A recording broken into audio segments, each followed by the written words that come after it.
Você está ouvindo o podcast da Genial Investimentos. Fala pessoal, bom dia.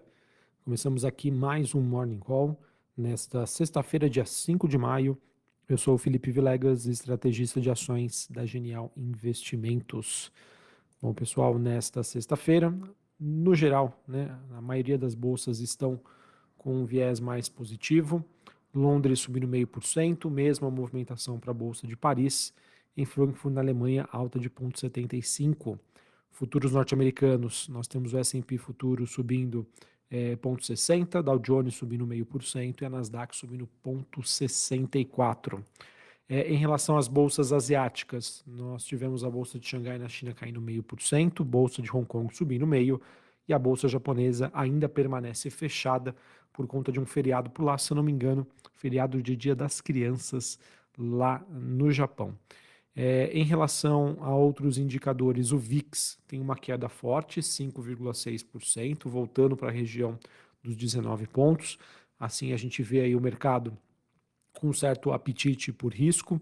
O DXY, que é o dólar index, praticamente no 0 a 0, uma queda leve na faixa dos 101 pontos. Taxa de juros de 10 anos nos Estados Unidos subindo 1,63 a 3,40. Bitcoin caindo 0,5%, se estabilizou ali na faixa dos 29 mil dólares a unidade. E quando a gente olha para a movimentação das commodities, um dia mais positivo para o petróleo.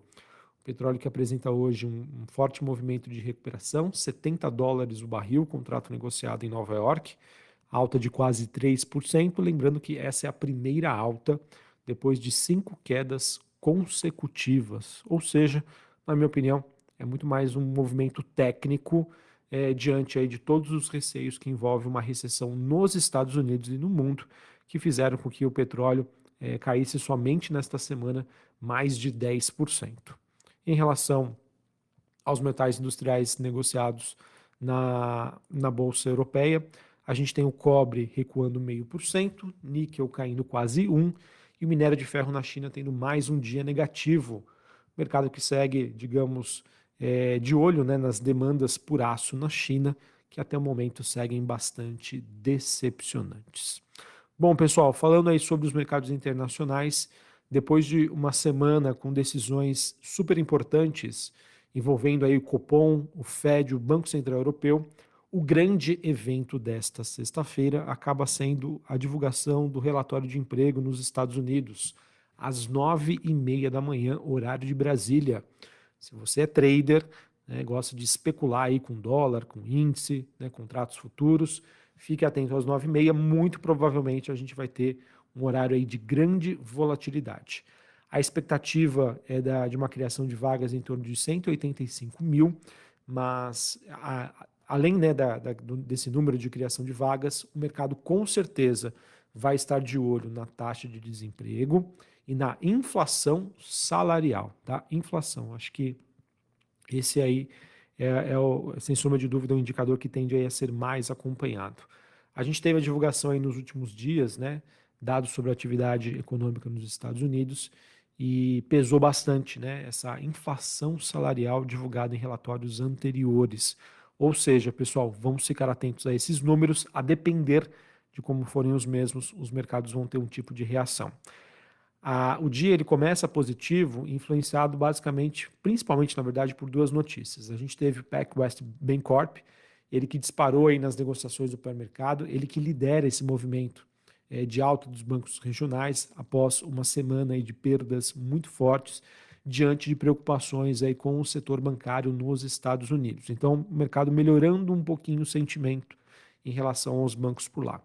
Outro fator que também corrobora com essa recuperação é o fato de que a Apple ela informou seus resultados ontem e os resultados mostraram uma recuperação no último trimestre na venda de iPhones. Isso ajudou a sustentar esse movimento de recuperação, principalmente aí olhando para a Nasdaq e, obviamente, o S&P, que são dois dos índices em que a empresa acaba tendo uma participação bastante significativa. Beleza? Então, pessoal, para a gente fechar aqui o noticiário internacional, acho que esses são os principais pontos. Estamos passando por uma semana bastante tensa, principalmente olhando para as decisões dos bancos centrais, para a movimentação do setor bancário nos Estados Unidos e como isso pode ou não ser mais impactado à frente por esse nível de taxa de juros, pessoal.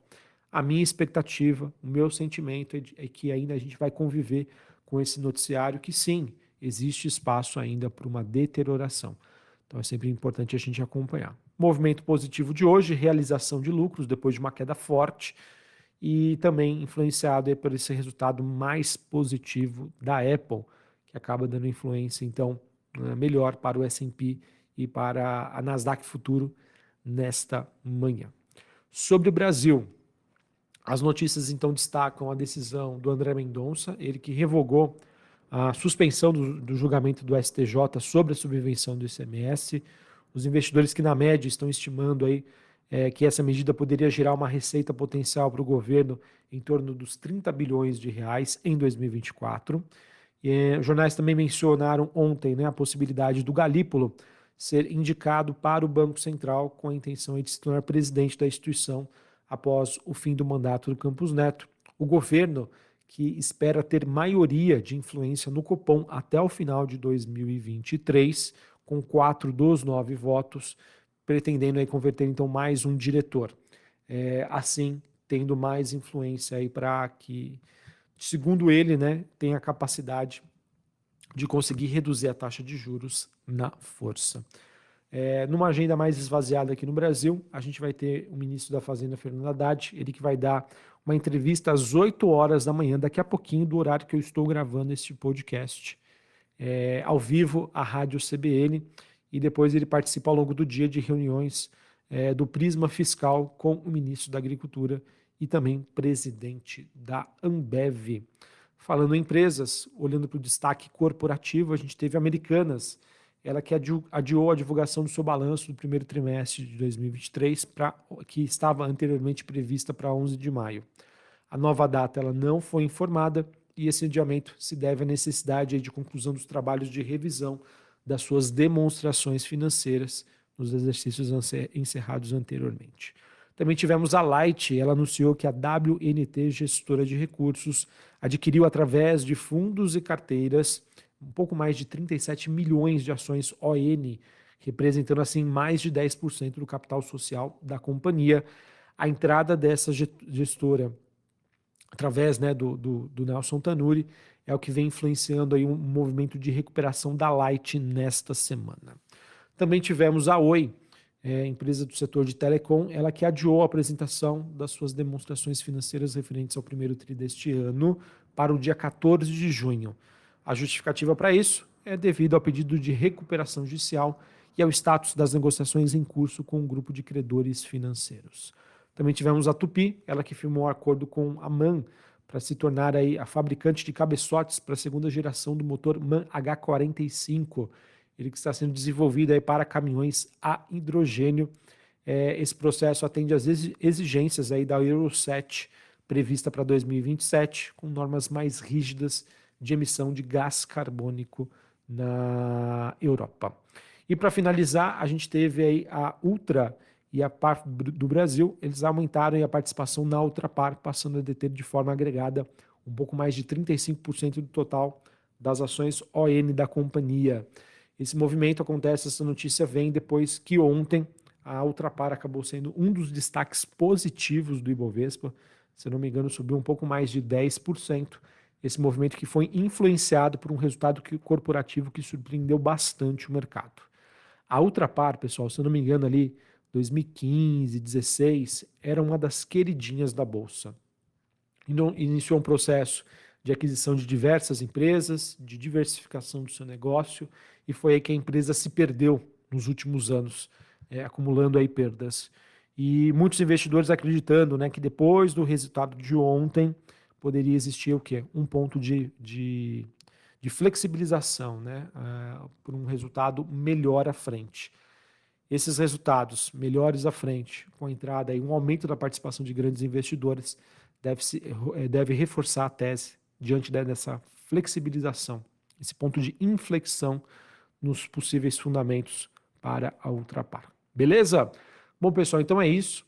Mercados aí sendo influenciados hoje por uma questão técnica e numa expectativa, por enquanto, até que positiva, em torno aí do payroll dados sobre o mercado de trabalho nos Estados Unidos. A gente veio comentando na semana. Estamos num momento em que o mercado está tentando antecipar e prever as consequências de uma política monetária contracionista pelo Fed. Afinal, a taxa de juros nos Estados Unidos saiu de 0,25 para 5,25. É muita coisa, é um movimento extremamente intenso. E o quanto mais essa taxa precisar ficar nessa região para combater a inflação, pior para a economia norte-americana.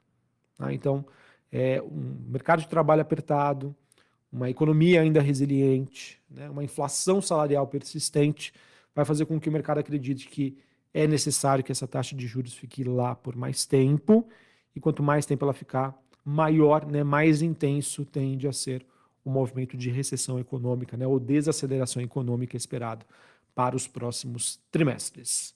Um abraço, uma ótima sexta-feira para vocês, um ótimo final de semana e até mais. Valeu!